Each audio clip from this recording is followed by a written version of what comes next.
Bonsoir et bienvenue sur France 3 Côte d'Azur. Vous êtes au bon endroit pour suivre l'actualité dans votre région. Mais avant, les titres de l'actualité nationale ce soir. Les chantiers navals STX de Saint-Nazaire nationalisés.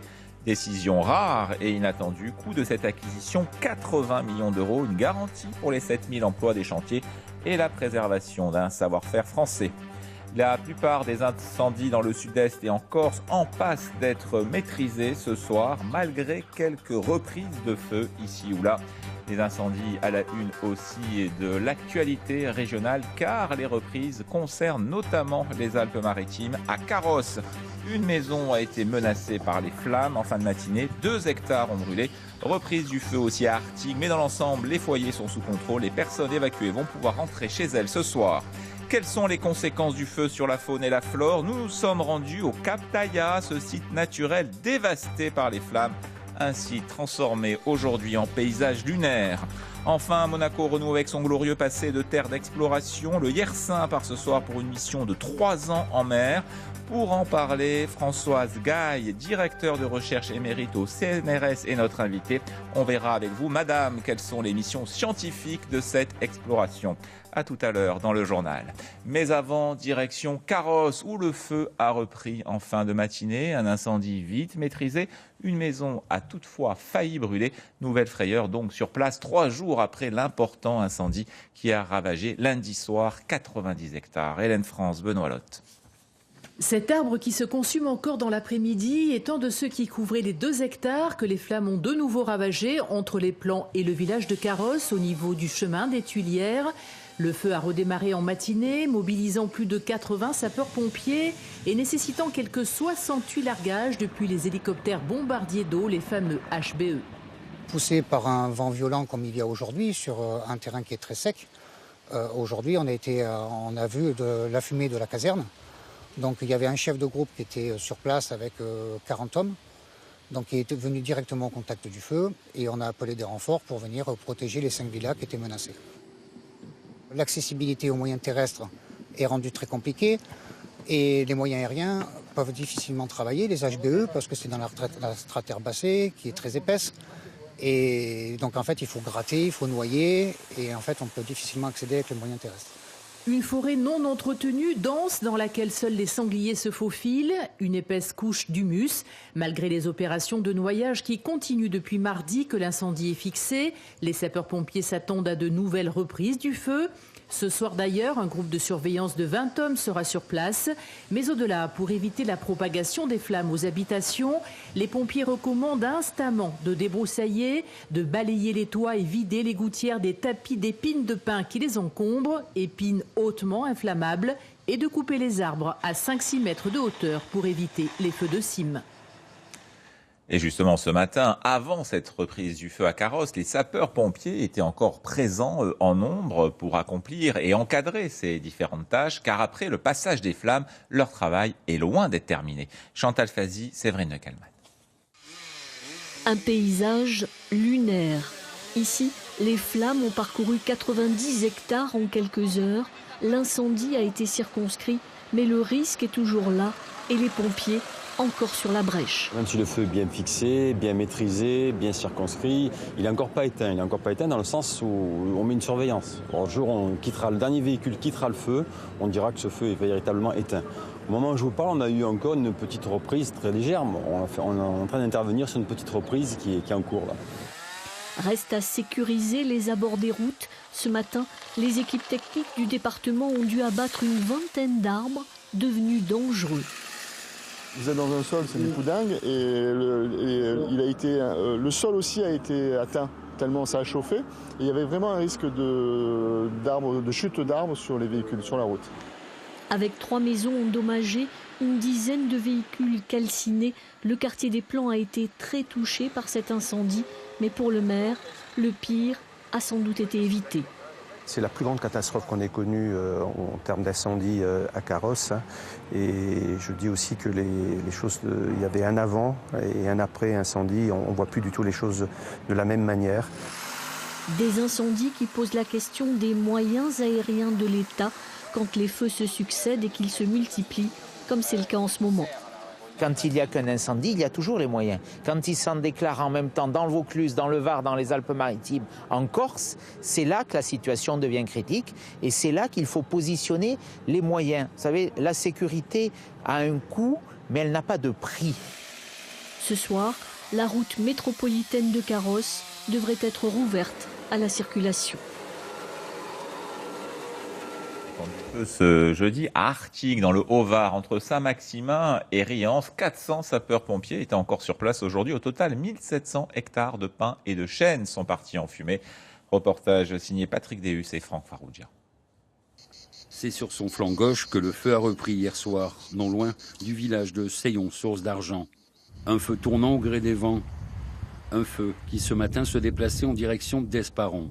En début d'après-midi, il se trouvait au chêne Kléber, à la croisée de 3 communes, Saint-Martin-de-Palière, Seillon, source d'argent et Bru-Aurillac. 3 villages en lisière de cette forêt très dense. Pour autant, ici, pas d'inquiétude. Les pompiers nous ont rassurés quand même par rapport à la propagation du feu, surtout hier soir, parce que j'étais avec un commandant de pompiers qui était sur site, sur zone, et le feu était plus tournant, comme les vents. Hein. Bon, il y a eu de la progression, il y a quand même plus à peu près 50 hectares de brûlés entre hier et cette nuit. Un feu qui a ravagé plus de 1600 hectares. Ici, le sol est encore très chaud, des fumerolles s'en dégagent. Les pompiers, au nombre de 500, doivent traiter chaque mètre de lisière, une opération de longue haleine. On connaît la direction du vent, on connaît la force, on sait parfaitement que c'est à ce heure-là que le vent se réveille, que la chaleur est plus importante, donc on sait que ce sont les conditions les plus défavorables pour avoir un développement de feu qui n'était pas totalement éteint. Et donc c'est pour ça qu'on renforce, qu'on a des groupes qui sont en position depuis ce matin. Depuis ce matin, ils travaillent, ils tirent des tuyaux. Certains groupes ont 250, 300 mètres de tuyaux pour aller jusqu'au feu. Le problème, c'est que le feu fait 1400 à 1500 hectares et que effectivement, c'est du travail pour aller partout. À 7 heures, le feu est contenu, mais pas totalement. 5 Canadaires, dont un Italien, survolent encore la zone. On prend la direction maintenant de Bormes-les-Mimosas, où là, le feu est désormais fixé. L'heure est au retour des personnes évacuées chez elles. C'est bien ça, Sophia Carias, vous êtes sur place en direct du PC Crise. Oui, bonsoir Olivier. Alors, vous l'avez dit, le feu est pour l'instant fixé, plus de flammes, mais j'allais dire c'est peut-être encore plus sournois parce qu'il y a des incendies qui couvent sur ces 1600 hectares brûlés. Donc les pompiers, tout l'après-midi, ont tenté d'éteindre ces terribles fumerolles et croyez-moi, c'était un travail harassant. Les vacanciers de leur côté ont effectivement commencé à rejoindre leur camping. Alors on les a vus en longue file sur les routes, pressés déjà de reprendre leurs vacances là où ils les avaient interrompus, sourire aux lèvres, mais ce qu'ils ne savent pas, ces vacanciers, c'est que même le rivage, même le bord de mer ici à Bormes-les-Mimosas est maculé de cendres. Merci Sophia Carias. On va maintenant aborder les conséquences écologiques de ces grands feux. Comment la nature se régénère-t-elle et en combien de temps? Y a-t-il des dégâts irréversibles pour la faune et la flore? Nous sommes rendus aujourd'hui à la Croix-Valmer où des sites remarquables ont été entièrement détruits, notamment le Cap Taillard. Cécile Bonté-Baraccia, Richard de Silvestro. Une nature défigurée. Ici, l'incendie de ce début de semaine a calciné plus de 500 hectares. Une végétation unique qui disparaît, un véritable drame écologique. C'est représentatif d'un paysage qui est patrimonial, qui avait une valeur inestimable. Pour évaluer l'ampleur des dégâts sur ce site classé Natura 2000, Raymond Viala quadrille la zone à pied. Ici, plus d'espoir pour ces arbres. Palmiers nains, chênes, mais surtout pins parasols. Même ceux qui paraissent le moins touchés sont condamnés. C'est un arbre emblématique, au point de vue valeur patrimoniale paysagère, qui va disparaître. Des sujets qui ont 20, 30, 40, 50 ans, voire 60 ans sur certains arbres, qui reviendront ou ne reviendront peut-être jamais dans le futur. Et si le feu a massivement décimé la flore, il n'a pas épargné pour autant la faune. Début de ronde pour ces bénévoles, leur mission, recenser et éventuellement soigner les espèces endémiques du parc. Ici, première victime du feu, une tortue d'Hermann, une espèce protégée, déjà en voie de disparition. une fiche papier pour eux. Sachant qu'après les passages de feu, il y a toujours des individus qui arrivent à survivre, enfin la plupart du temps. Et voilà, donc il faut les hydrater. Il y a d'éventuels blessés aussi qu'on va ramener en centre de soins au village des Tortues à Carnoul. S'il est encore trop tôt pour dresser un bilan écologique définitif, une chose est sûre, ces incendies violents ont totalement bouleversé l'écosystème de la région. Voilà pour notre page incendie ce soir. Direction Nice maintenant, qui se veut être une ville connectée, intelligente, une smart city selon l'expression consacrée. Pour cela, elle enchaîne les innovations. La dernière en date, la création d'une application spéciale plage. Présentation Pascal Massa, Jacques Soffer. Pour connaître l'état de la mer sur la promenade des Anglais, on peut tous les matins suivre à la trace un maître nageur sauveteur. On peut aussi désormais surfer sur l'application Urban Pulse. Elle permet en un clic de visualiser en direct grâce à des webcams chacune des plages publiques et privées de Nice, d'accéder aussi à quelques infos pratiques. Ce qui est intéressant, c'est que les maîtres nageurs sauveteurs renseignent en temps réel la couleur du drapeau, la présence de méduses. Mais ce n'est pas tout.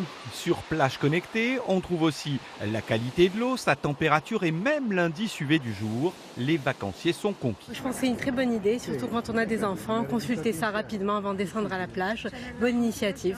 Je cherchais la température de la mer à la maison tous les jours. Conçue en partenariat avec Veolia, cette nouvelle application unique en France vient renforcer la famille d'outils connectés développés depuis 2 ans par la métropole. Des outils qui utilisent les données recueillies par les quelques 3000 capteurs déployés dans la ville. Il y a des capteurs multithématiques, à la fois sur l'air, sur le bruit, sur les UV, sur le pollen. Et donc toutes ces données remontent dans un seul et même entrepôt de données qui sert aux citoyens, aux collectivités et aussi aux entreprises pour faire du business et créer de l'emploi. Dans les cartons pour 2018, une application pour mesurer en temps réel le bruit des terrasses de bars et de restaurants et même celui des cantines niçoises. Nice, ville intelligente, à la pointe du monitoring, autrement dit de la surveillance environnementale, bien sûr.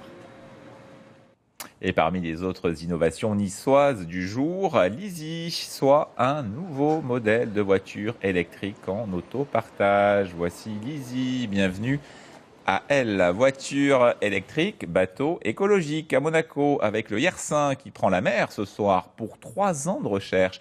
La principauté renoue ainsi avec son glorieux passé de terre d'exploratrice, mené par exemple par Albert Ier. Le Yersin, nom d'un bateau, nom aussi d'une expédition à laquelle vont participer de très nombreux chercheurs du monde entier. Le Yersin pourrait accueillir aussi des chefs d'État.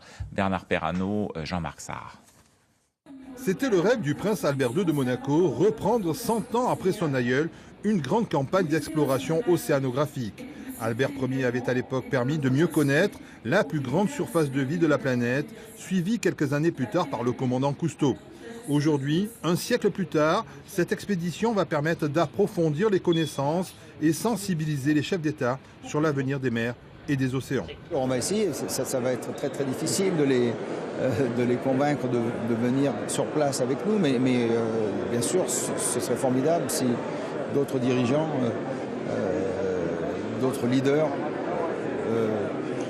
pourraient voir de leurs yeux l'importance qu'il y a d'une meilleure connaissance des océans et d'une meilleure protection des océans. Pour cette campagne qui va durer 3 ans, les plus grands scientifiques vont se succéder à bord du Yersin, un bateau conçu spécialement par un armateur privé. Plusieurs laboratoires équipés des dernières technologies de recherche et d'études des fonds marins vont permettre d'avoir une vision précise de la dégradation des océans et la disparition de certaines espèces. Un bateau le plus écologique possible qui va permettre de naviguer sur des sites interdits par la réglementation internationale. Le but, c'est d'aller dans des zones qui sont entièrement préservées, les pristine seas. Donc ce sont des zones à l'accès réglementé. Donc il faut pouvoir y accéder. Pour ça, il faut montrer patte blanche. Et donc le bateau doit être 0 rejet. 0 rejet dans l'air, 0 rejet dans l'eau. Voilà, donc le bateau répond à ces critères-là et va même bien au-delà. Avant de prendre la mer, le Yersin passe ce soir sous pavillon monégasque. Première étape Madère, où les scientifiques vont étudier les dernières colonies de phoques moines, aujourd'hui menacées de disparition. Et on retrouve en direct du Yacht Club de Monaco Françoise Gaille, directeur de recherche émérite au CNRS, membre du conseil scientifique de cette expédition. Bonsoir, merci madame d'avoir accepté notre invitation. Alors le Yersin part ce soir pour une exploration de 3 ans. Mais tout d'abord cette question, y a-t-il en 2017 des territoires vierges encore justement de toute exploration ? Oui, bonsoir.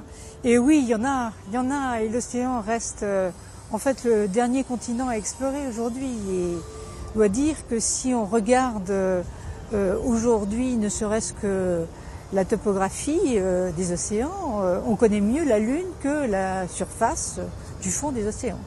Et donc oui, il y a encore beaucoup de choses à découvrir. Et je pense que l'expédition qui va partir a ceci de particulier, c'est qu'elle se donne un objectif, c'est de rendre visible l'invisible.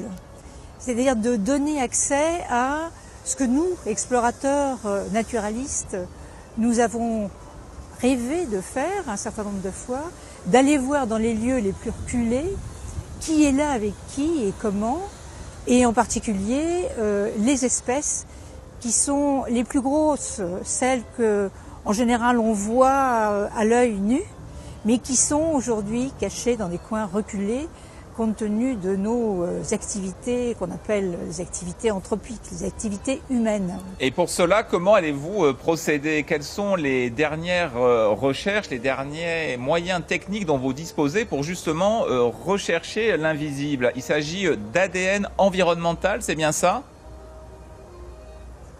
Tout à fait. L'ADN environnemental, il suffit de prélever dans l'eau et d'avoir à bord un certain type de laboratoire pour pouvoir commencer à extraire cet ADN. Et aujourd'hui, avec l'évolution des techniques, nous allons pouvoir voir qui non seulement est là, mais qui était là il y a quelque temps et qui était là avec qui il y a un certain temps. Donc c'est déjà ce genre d'analyse que les études sur le Yersin vont nous permettre d'obtenir. Et puis il y a autre chose, c'est aussi imager tout ça, avoir des images de ces espèces qui sont des espèces qui se cachent aujourd'hui à cause du bruit qu'on fait, à cause de la pollution et à cause de l'évolution aussi, le changement climatique.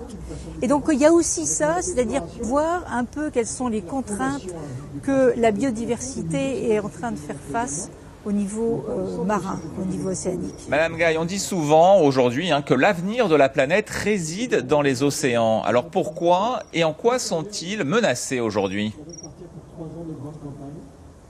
Mais ils sont menacés parce que le changement climatique est une évidence, mais il y a aussi les activités anthropiques. Ils sont menacés parce que la pollution, vous savez comme moi que maintenant les plastiques se trouvent un peu partout sur la planète, mais aussi au fond des océans, même au plus profond, à 2500 mètres de profondeur. Et puis ce qu'il y a aussi, c'est que aujourd'hui, il faut savoir que le changement climatique est en grande partie régulé, amorti par la présence de l'océan. L'océan, c'est cette étendue qui fait que les échanges avec l'atmosphère sont tels qu'il emmagasine, par exemple, 90% de la chaleur qui découle des émissions de gaz à effet de serre. Et donc, s'il n'y avait pas l'océan, mais il ferait beaucoup plus chaud et je ne sais pas où nous en serions d'ailleurs. Merci Françoise Gaille, c'était très intéressant et on suivra bien sûr cette expédition. On passe au sport maintenant, le football. Hier soir, l'OGC Nice disputait son premier match officiel de la saison et quel match, un troisième tour préliminaire de Ligue des Champions. C'était face à l'Ajax d'Amsterdam. Résumé signé Jean-Bernard Vitiello et Frédéric Tissot. Le match retour s'annonce compliqué. Après de longues minutes où les équipes se sont d'abord observées, jugées, avec parfois un jeu plutôt brouillon, c'est Nice qui a ouvert le score avec une percée de Jean-Michel Seri à la 32e minute. Seri qui centre sur Mario Balotelli, seul devant le but de l'Ajax. Super Mario qui régale bien son public avec 1-0 en fin de première mi-temps. Mario, c'est Mario et il fait la différence. Superbe, c'est du grand Mario, comme d'habitude. Mais la joie a été de courte durée. Dès le début de la seconde période, Nice encaisse un but un peu stupide. Cardinal a dégagé comme il pouvait un premier tir et c'est Van de Beek qui est arrivé à égaliser. 1-1, ce sera le score final. Dante reste dépité par terre contre un poteau. Et à la fin du match, les Niçois sont forcément déçus mais fiers de leur première mi-temps. Il y a une déception surtout parce qu'on pouvait gagner ce match. On a eu des opportunités. On ne les a pas concrétisées malheureusement. Mais le but qu'on prend, il y a eu beaucoup de chance de leur part. Je pense qu'ils étaient mieux physiquement et ils arrivaient à mieux garder les ballons. Et forcément, si on court après le ballon une bonne partie du match, pendant les derniers instants du match, on pêche physiquement et c'est ce qui s'est passé pour nous. Donc voilà, c'est un match de Coupe d'Europe avec beaucoup d'intensité. Ils sont habitués, nous un petit peu moins, mais on a su quand même montrer un beau visage, notamment en première mi-temps. Match retour à Amsterdam dès la semaine prochaine. Ce sera assez compliqué pour être qualifié, mais Nice a montré hier soir devant plus de 30 000 spectateurs à certains moments que l'équipe pouvait être au niveau de l'Ajax, c'est-à-dire au niveau d'un des plus grands clubs européens. Et Nice, dont le défenseur brésilien d'Albert, entré en toute fin de match hier soir, intéresse toujours l'Inter de Milan. Selon la presse italienne, un accord serait sur le point d'être trouvé et pourrait être officialisé après le match retour. 1000 choristes, pas un de plus, pas un de moins, venus de la Côte d'Azur, de France et même de l'étranger, ils répètent depuis une semaine pour être prêts pour leur spectacle de vendredi et samedi. Ils entoureront Patrick Bruel, Patrick Fiori et Vincent Niclot, un spectacle qui célèbre les 70 ans du Festival de Cannes. Laurent Verdy, Richard de Silvestro. 1000 voix venues du monde entier pour faire battre le cœur de la Côte d'Azur. Pendant une semaine, ces choristes répètent tous les jours. Chanter sous le soleil, cela peut paraître reposant, mais le programme est bien chargé. C'est des vacances, même si on est épuisé après la fin de la semaine parce qu'on chante presque 7 heures par jour. C'est un moyen de recharger nos batteries jusqu'à l'année d'après que l'aventure recommence.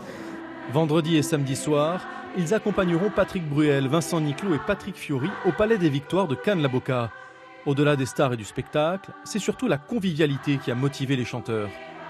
Vous voulez vivre le partage, le bien-être. Être bien dans vos baskets. Venez chanter avec nous.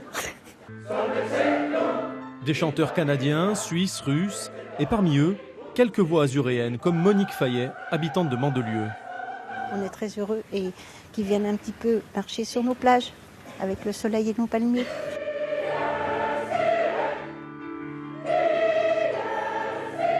Sous la baguette de Jackie Lox, les choristes reprennent des comédies musicales comme Le Roi Lion ou encore des musiques classiques comme Dies Irae. Il y a forcément des difficultés très différentes puisque les répertoires sont extrêmement variés. C'est-à-dire passer de Pirates des Caraïbes, d'Exodus au Moulin de mon cœur ou à Toutes les peines avec Patrick Fiori ou La place des grands hommes. Donc en fait c'est un orchestre symphonique joué passer de Berlioz à Bach en passant par la musique de John Williams par exemple. Encore plus d'une dizaine d'heures de répétition, quelques fausses notes et des centaines de bouteilles d'eau pour préparer ses cordes vocales avant le grand show. Un spectacle qui célébrera les 70 ans du Festival de Cannes.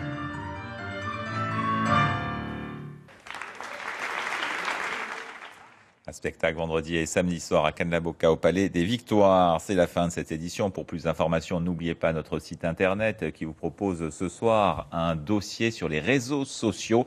Les internautes sur les réseaux sociaux se mobilisent pour venir en aide aux sinistrés des incendies du sud-est de la France. C'est la fin de cette édition. Merci de votre attention. Restez avec nous. Le 19-20 se poursuit avec la météo et à 19h30 le journal national.